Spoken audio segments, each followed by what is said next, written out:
Alright, what's up guys, PeterJaguars here again, and today we have our 2017 NFL Playoff Bracket predictions. Very excited for this one, as we have 11 more games to determine who will be the champion of Super Bowl 51. So let's not waste any more time, get right into these picks. First game, Texans Raiders. Neither team can be happy with their ongoing quarterback situations.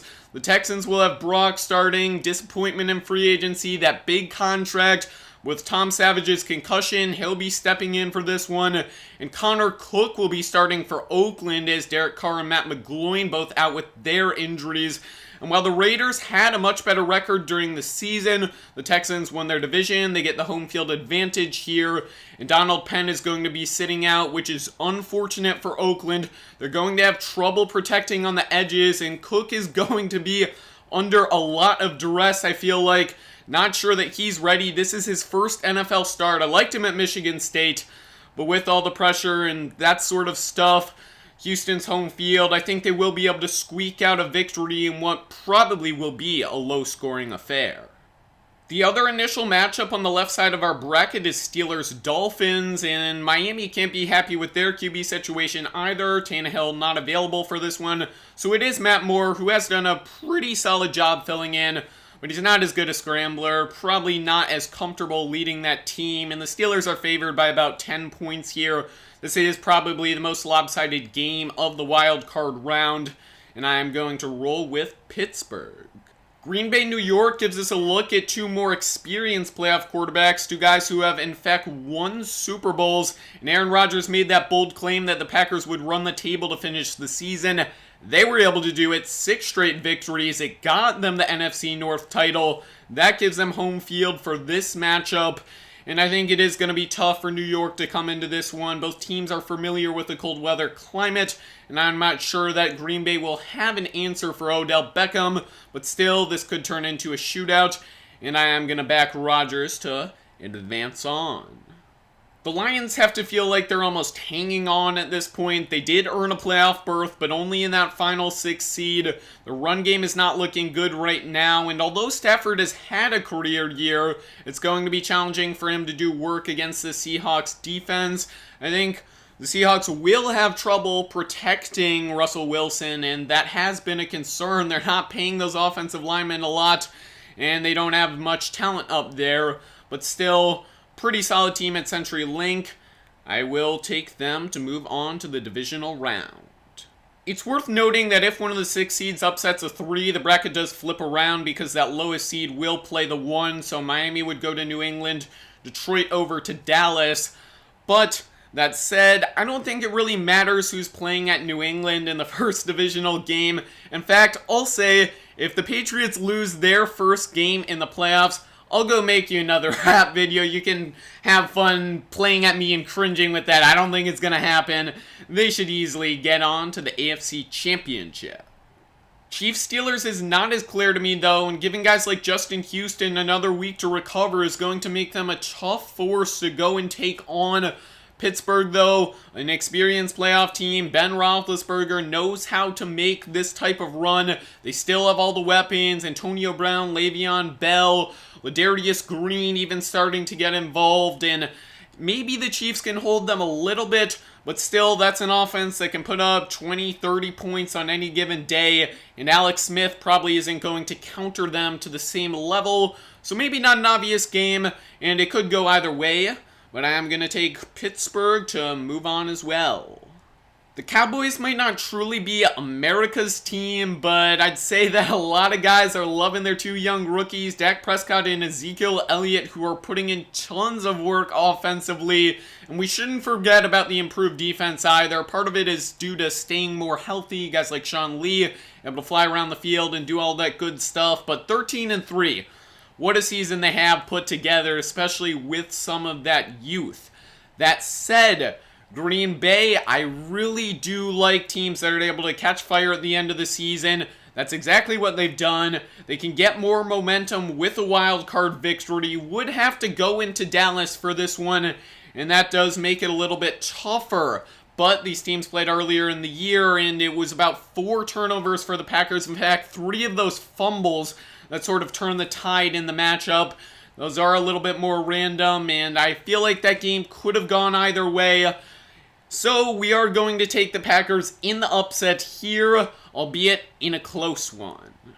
Matt Ryan is absolutely an MVP candidate, and that is not demonstrated just in throwing to Julio Jones, but also how he spreads the ball around, gets these other guys involved, and with Devontae Freeman also putting in work on the ground, it is a very complete offense that Atlanta has.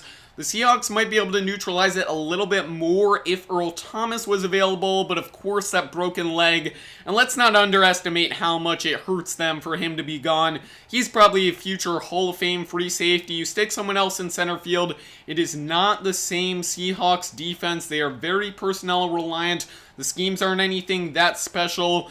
And having that deficit is going to be challenging to keep Atlanta from putting up a lot on the board. Seattle will likely try to slow the tempo to make the game more suited to their style. But really, I don't know that they're at the same level of this Atlanta team right now. And I'm giving them the final berth in a conference championship.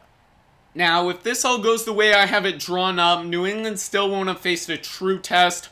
But I do think Pittsburgh is going to be the team that provides that. They're capable of beating anyone on any given day just because of how strong that offense is. However, the Patriots are a more complete team. Bill Belichick seems to always find a way to win whatever it takes. And they should have some solid game planning to put things together. No Rob Gronkowski yet. That offense still seems to find things to make everything work and get guys like Julian Edelman who aren't amazing but still solid players, tons of production. Brady will distribute the ball. And if these teams played in New England about 10 times, I think the Patriots would win around 7. I don't know that this is completely lopsided, but they definitely have the edge, and we are going to give them a Super Bowl spot. Of all the games in the bracket this year, Packers-Falcons is the one that I went back and forth on the most. These teams did play earlier in the season, and Atlanta squeaked out a 33-32 victory, but it was very much up in the air. Could have gone either way, of course, with something that close, and both quarterbacks had fantastic games, combined for about 7 touchdowns, no interceptions. That is the sort of thing that I would expect to see again. The offenses are much better than the defenses, and when you have something like that where it feels like each team is going to score on pretty much every possession near the end of the game when they really get going, it's probably 1 or 2 plays that turn the tide. And with that, I'm going to give the go to Atlanta, not because I think they're much better, but they do have the home field advantage. That's kind of pushing me. I know I'm harping on that maybe more than I should be, but with so much parity in the league right now, it is something that really can spark a team, make them more comfortable. So here we have it, Falcons to the Super Bowl.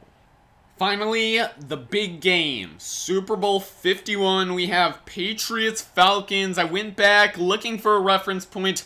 The last time these teams played, 2013, and Tony Gonzalez scored 2 touchdowns for Atlanta that day. So it's been a while, a lot of turnover, particularly on Atlanta's roster.